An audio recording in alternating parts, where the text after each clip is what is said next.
férfiak többségében egy kellemes bizsergést érez már maga a Playboy szó.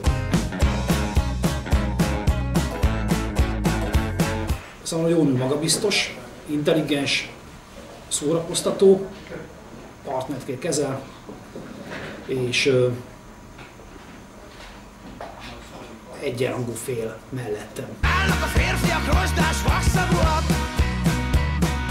Állnak a férfiak, állnak a férfiak! A külséget azért nem mondtam, mert az embernek még 16 éves, van mindenféle ideái, és aztán amikor belefut abban a nőbe, aki a álomműnek a szöges ellentét, és mégis belezúg, akkor leszámol ezekkel a dolgokkal. Sohasem fogják megunni! Állnak a férfiak, nézik a csajokat! Persze valamilyen szinten a külség is megfognak, és hatnak a primér ösztönményre, de alapvetően hosszú távon én csak is olyan nővel tudtam elképzelni azt, hogy együtt legyek, aki valamilyen szinten izgatott, és az izgalom az megmaradt intellektuálisan is. A tengerből kijött egy király.